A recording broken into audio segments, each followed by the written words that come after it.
ጌታችን መድኃኒታችን ኢየሱስ ክርስቶስ እዚህ ጋር ነው የቆመው። በጦርነት ጊዜ ስለመጣው ነው። በጣም ስጋት ላይ ስለሆነ ሚሳኤሎች ይተኮሳሉ። ይህንን ቪዲዮ እያዘጋጀው በነበረበት ሰዓት ራሱ የተለያዩ ሚሳኤሎች ይተኮሱ ነበረ። የምናገኘው እዚህ ጋር ደግሞ የሚካኤልን ቤተክርስቲያን ነው።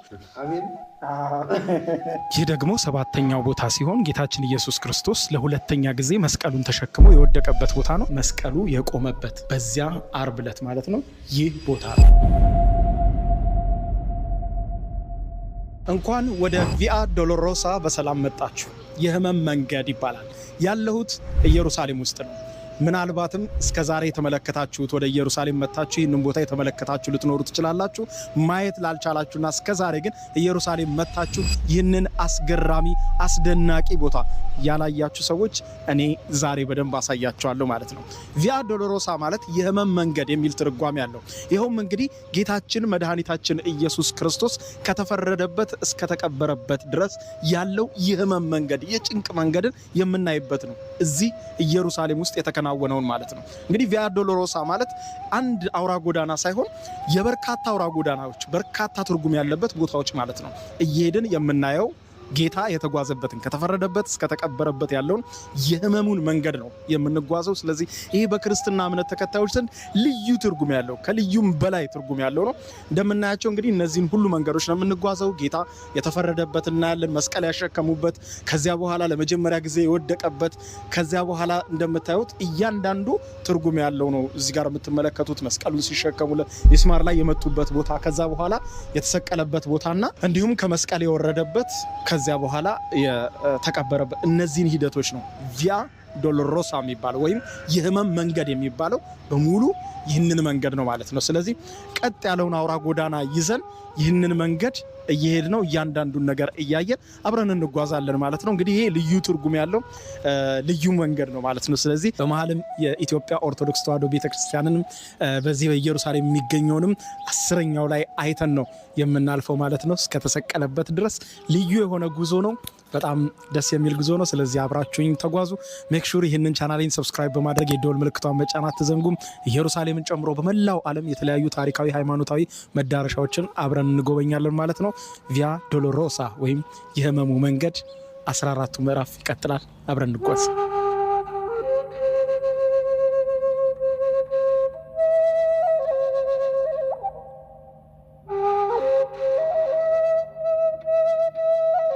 ይህንን መንገድ እንግዲህ ዘንባባ ይዘው ይጓዙታል። ብዙ ሰዎች ያንን የህመም መንገድ ይጓዙታል። እንደምታዩት ነው መንገዱ ቀጥ ያለ ነው። ብዙ ነገሮች አሉ። ስለዚህ እስኪ አሁንም አብረን እንጓዝ።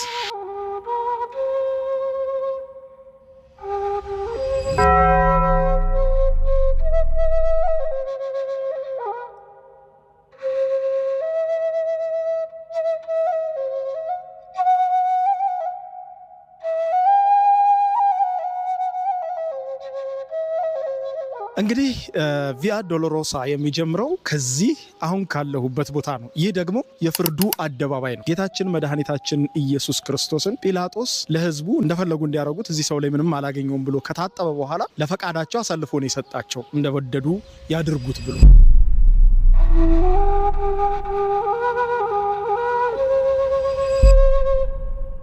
ይህ የፍርዱ አደባባይ ነው። ጌታችን መድኃኒታችን ኢየሱስ ክርስቶስ ላይ ሞት የተፈረደበት ወይም ሊሰቅሉት የወሰዱበት፣ በርባንን ፍታልን፣ ይህን ስቀልልን እያሉ ይጮሁበት የነበረው ቦታ ነው።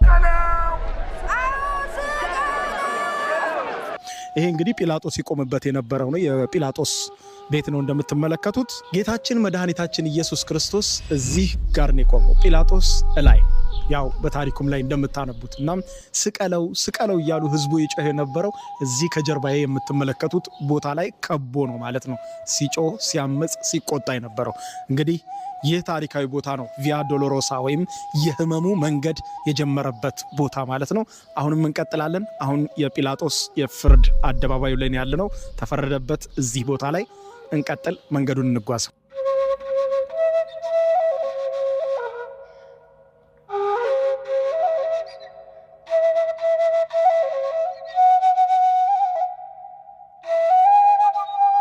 ይህ ደግሞ ሁለተኛው ቦታና ጌታችን መድኃኒታችን ኢየሱስ ክርስቶስ መስቀሉን የተሸከመበት ቦታ ነው። እንደምታዩት እዚህ ጋር ቤተክርስቲያን ተገንብቷል ከኋላ እንደምታዩት። በነገራችን ላይ እዚህ ሁለተኛው ምዕራፍ ላይ ማለትም ጌታችን መድኃኒታችን ኢየሱስ ክርስቶስ መስቀል ለመጀመሪያ ጊዜ ባሸከሙበት ቦታ ላይ ወይም የመስቀሉ ጉዞ በጀመረበት ቦታ ላይ የተገነባው ቤተክርስቲያን ውስጥ ጌታችን መድኃኒታችን ኢየሱስ ክርስቶስ ላይ አክሊል የሾህ አክሊል ደፉበት የሚለውን ለማስታወስ የሾህ አክሊል እዚህ ቦታ ላይ የተገነባው ቤተክርስቲያን ጣራ ላይ የሾህ አክሊል እንዲህ በዲዛይን ተሰርቷል። ቤተክርስቲያን ውስጥ ገብታችሁ ወደ ላይ ስትመለከቱ ጣራው ላይ ልክ እንደዚህ የሾህ አክሊሉን የሚያስታውስ ቅርጽ ታገኛላችሁ። በነገራችን ላይ ከዚህ በኋላም በምንሄድባቸው ቦታዎች ሁሉም ቤተክርስቲያኖቹ የተገነቡት የኢትዮጵያ ኦርቶዶክስ ተዋሕዶ ቤተክርስቲያን፣ የካቶሊክ፣ የአርመን ካቶሊክ እንዲሁም የግሪክ ኦርቶዶክስ ሌሎችም በርካታ አብያተ ክርስቲያናት በየምዕራፉ ላይ ተገንብተዋልና የተለያዩ አብያተ ክርስቲያናት የእምነት ቦታዎችን ነው እያየን የምንሄደው ማለት ነው። እንግዲህ ይሄ ሁለተኛው ምዕራፍ ነበር። የፍርዱ አደባባይ በዚያ በኩል ተፈረደበት። ተሻግረን መንገድ ስንመጣ ይህ ደግሞ መስቀሉን የተሸከመበት ሁለተኛው ቦታ ነው። እንዲህ እያለን 14 ቦታዎች ነው የምንጓዘው። አብረን እንጓዝ።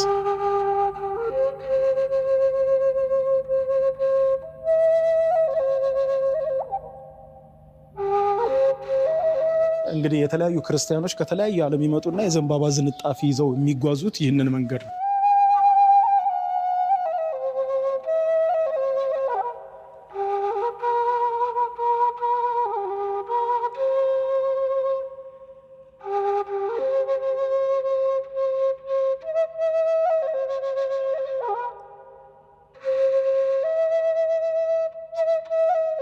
አሁን ደግሞ የቪያ ዶሎሮሳ ሶስተኛውና አራተኛው ቦታ ላይ ነው የምንገኘው፣ የህመሙ መንገድ ማለት ነው። እዚህ የህመሙ መንገድ ላይ የምናየው እዚህ ጋር ለመጀመሪያ ጊዜ ጌታችን መድኃኒታችን ኢየሱስ ክርስቶስ መስቀሉን ተሸክሞ በሚሄድ ጊዜ የወደቀበት የመጀመሪያዋ ቦታ ነው። እንደዚህ ታጥሮ ቦታውም እንደዚህ ተደርጎ ተይዟል ማለት ነው።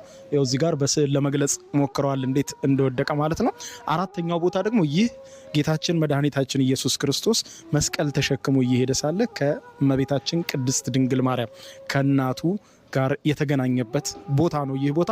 አሁን እንግዲህ የአርመን ካቶሊኮች ቤተክርስቲያን ሰርተውበታል ይህ ቦታ ማለት ነው። እንግዲህ ቪያ ዶሎሮሳ ረዥም ነው፣ ገበያ ነው፣ የተለያየ ያንን መንገድ ነው እያቋረጠ የሄደው ማለት ነው። እንግዲህ እስቲ አሁንም ይህንን የህመም መንገድ እየሄድ ነው። እያንዳንዱን ስቴፕ ባይ ስቴፕ እንመልከት። ይሄ አራተኛው ነው። እንቀጥል፣ አብራችሁኝ ቆዩ።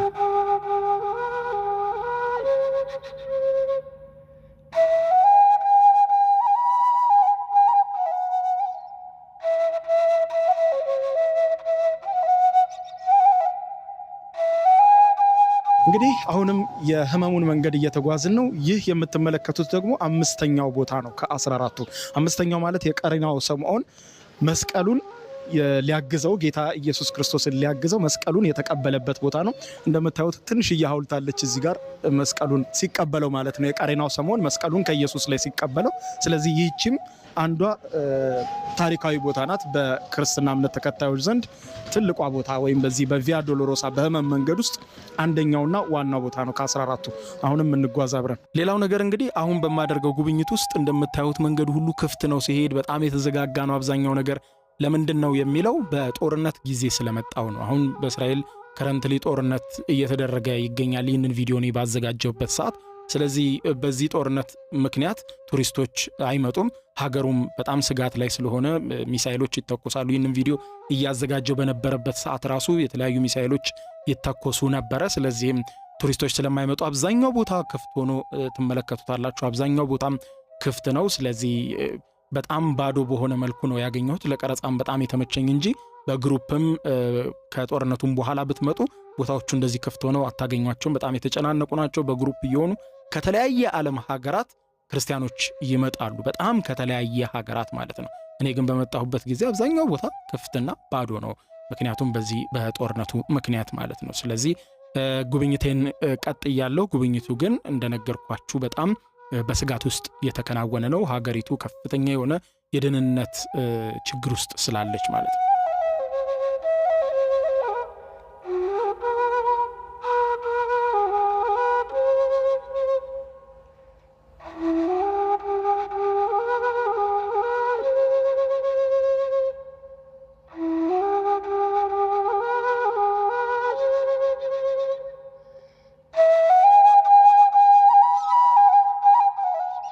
ቪያ ዶሎሮሳ ወይም የህመሙ መንገድ ስንል ደግሞ ይህ ስድስተኛው ቦታ ነው።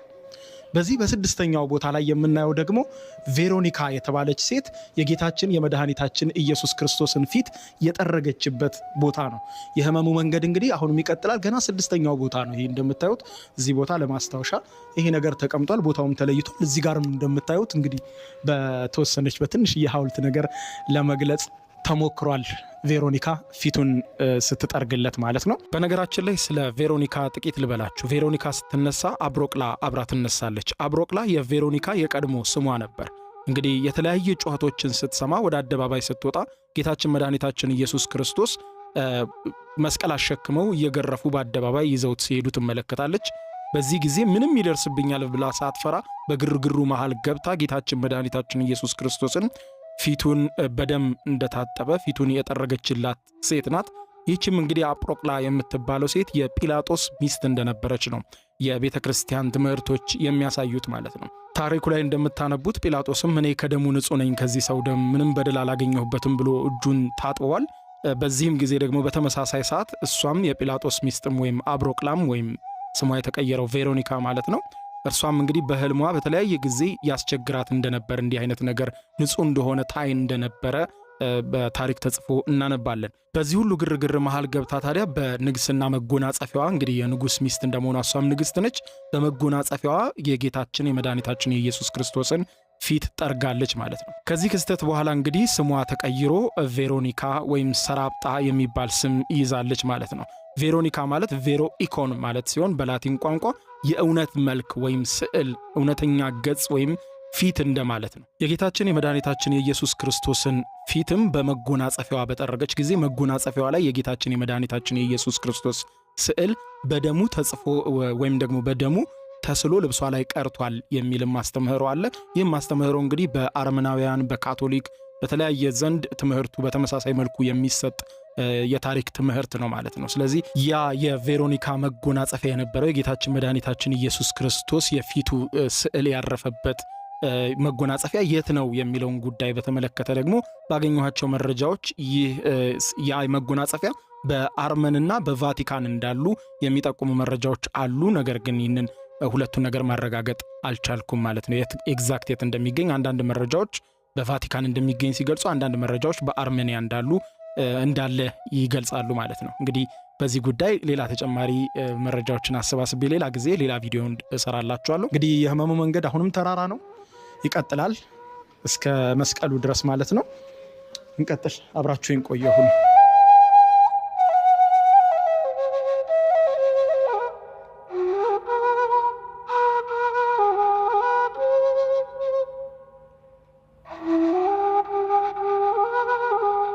ይህ ደግሞ ሰባተኛው ቦታ ሲሆን ጌታችን ኢየሱስ ክርስቶስ ለሁለተኛ ጊዜ መስቀሉን ተሸክሞ የወደቀበት ቦታ ነው።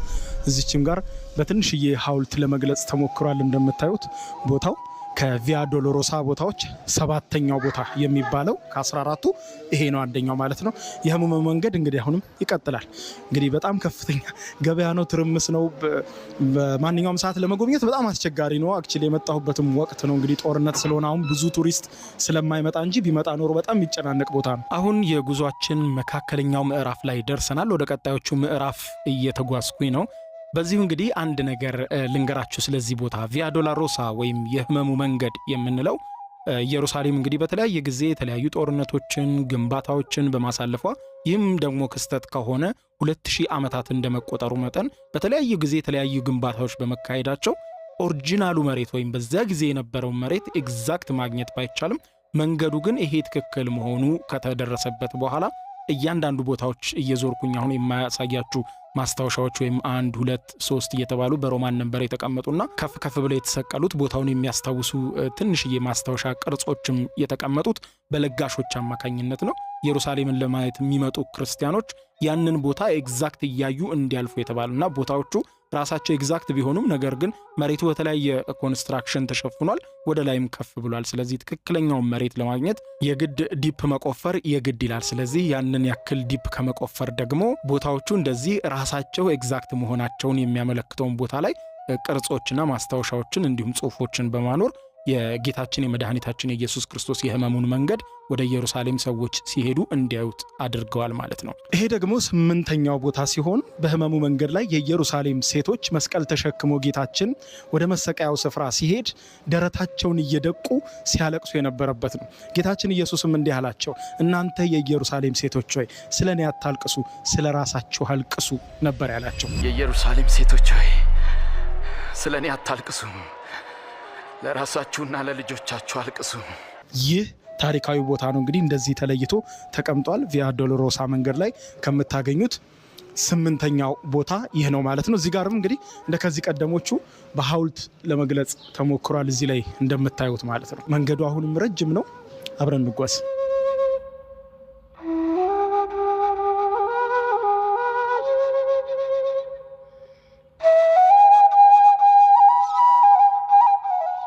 ይህ ደግሞ 9ኛው ሲሆን ጌታችን መድኃኒታችን ኢየሱስ ክርስቶስ ለ3ኛ ጊዜ መስቀሉን ተሸክሞ እየሄደ እያለ ለ3ኛ ጊዜ የወደቀበት የቪያ ዶሎሮሳ ወይም የሕመሙ መንገድ 9ኛው ቦታ ነው ማለት ነው። እንግዲህ አብረን እንጓዝ፣ አብራችሁን ቆዩ።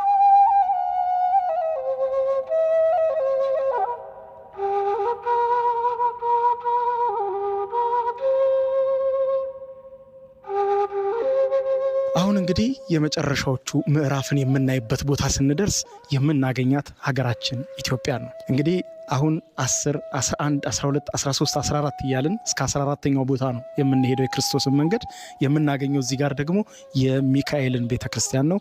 የኢትዮጵያ ኦርቶዶክስ ተዋሕዶ ቤተክርስቲያን የቅዱስ ሚካኤል ቤተክርስቲያን ነው ማለት ነው። አብረን እንግባ።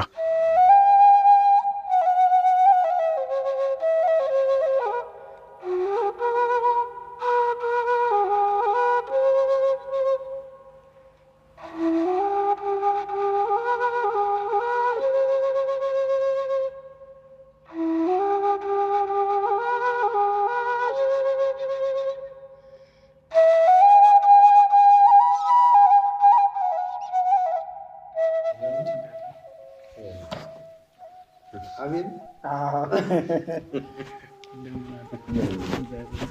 ሰላም ነው።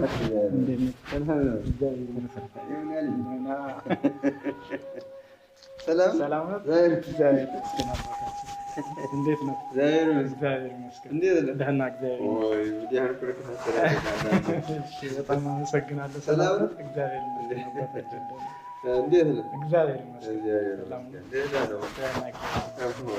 መንገዱን እያየን ክርስቶስን መንገድ ይሄ እያስለቀቁት ነው እንጂ ይሄኛው የሆነ ምልክት አለው። አሁን ይሄኛ ምልክቱ 10ኛ እቺ ምልክት 10ኛ ነው። ከዚህ በኋላ 11 እያለ እስከ 14 እስከ መቃብሩ ድረስ ይቀጥላል። እሺ አባታችን አመሰግናለሁ። በሕመሙ መንገድ ላይ በ10ኛነት ያገኘነው ይህ የኢትዮጵያ ኦርቶዶክስ ተዋሕዶ ቤተክርስቲያን የቅዱስ ሚካኤል ቤተክርስቲያን የሚገኝበት ቦታ ደግሞ ጌታችን መድኃኒታችን ኢየሱስ ክርስቶስ ወደ ቀራንዮ ባደረገው ጉዞ ልብሱን የገፈፉበት ቦታ ነው ማለት ነው።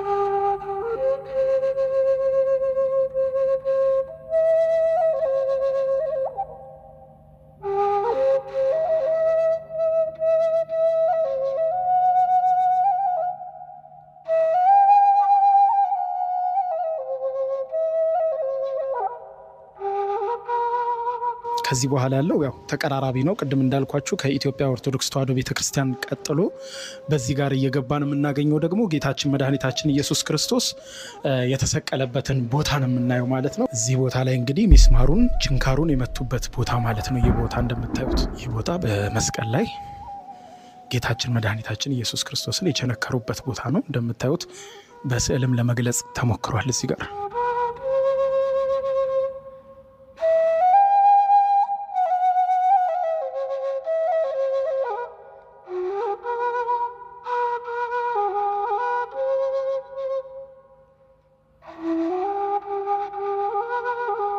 ይሄ እንግዲህ የመጣነው መንገድ ለዛሬ የሚቋጨው እዚህ ቦታ ነው። ምክንያቱም ሌሎቹን ለብቻ ስለማሳያችሁ ማለት ነው። ይህ ቦታ ጌታችን መድኃኒታችን ኢየሱስ ክርስቶስ ሲሰቀል ስለ በደላችን ተላልፎ ሲሰጥ እዚህ ቦታ ላይ እዚህ የምትመለከቱት ቦታ ላይ ነው። አይኖ ጨለማ ነው፣ ብዙ ላይ ታያችሁ ይችላል። ምክንያቱም ትንሽ መብራቱ በጣም አነስ ያለ ነው። ግን እዚህ ጋር እንደምታዩት ጌታችን መድኃኒታችን ኢየሱስ ክርስቶስ የተሰቀለበት መስቀሉ የቆመበት በዚያ ዓርብ ዕለት ማለት ነው ይህ ቦታ ነው። ይኸውላችሁ እዚህ ጋር እንደምትመለከቱት መሬቱ ይታያል። መስቀሉ የቆመበት ያን ጊዜ ልክ ሲሰቀል መስቀሉ የቆመበት እዚህ ጋር ነው እንደምትመለከቱት። ይኸው ነው በመስታወት ውስጥ ሆኖ ይታያል። አብዛኞቹ ሰዎች ደግሞ የቸገራቸውን እንዲሁም በህይወታቸው እንዲመለስላቸው የሚፈልጉትን ጥያቄዎች እየጻፉ በደብዳቤ በማድረግ እንደዚህ በመስታወቱ በታች አድርገው ወደ ታች ይወረውሩታል ማለት ነው። እንደዚህ መሬቱ ላይ በጽሁፍ ነገሮችን የማስቀመጥ ልምድ አለና እንደምታዩት እንግዲህ ይህ ቅዱስ ቦታ ነው፣ ልዩ ቦታ ነው። ኢየሩሳሌምን ስትጎበኙ ከምትጎበኙት መንገዶች መሃል ቪያ ዶሎሮሳ የህመሙ መንገድ፣ ረጅሙ መንገድ እዚህ ጋር አይጠናቀቅም። ጎሎጎታ ነው የሚጠናቀቀው። ግን ጎሎጎታ በሌላ ቪዲዮ አሳያችኋለሁ ማለት ነው። ስለዚህ ታሪኩ ከዚህ ይቀጥላል። ዛሬ ግን እዚህ መስቀሉ ስር ይህንን ፕሮግራም አጠናቀቃለሁ ማለት ነው። ስለተመለከታችሁት በጣም አመሰግናለሁ። ኢየሩሳሌምን መጎብኘት ላልቻላችሁ ሁሉ እንግዲህ ኢየሩሳሌምን በደንብ እያስጎበኘኋችሁ እገኛለሁ። ቀሪውን በኢየሩሳሌም ያሉ ሌሎች ታሪካዊ መዳረሻዎችን ደግሞ አብረን የምንጎበኝ ይሆናል ማለት ነው። ስለተመለከታችሁ እጅግ በጣም አድርጌ አመሰግናለሁ። ሜክሹር ሰብስክራይብ በማድረግ የደወል ምልክቷን መጫን አትዘንጉ። ሁልጊዜም አዳዲስ ቪዲዮዎችን አደርሳችኋለሁ። መንፈሳዊ መዳረሻዎች፣ ታሪካዊ አስገራሚ ቦታዎችን አብረን እንጎበኛለን። ስለተመለከታችሁ አመሰግናለሁ። በሌላ ቪዲዮ እንገናኝ። ቸር ቆዩ።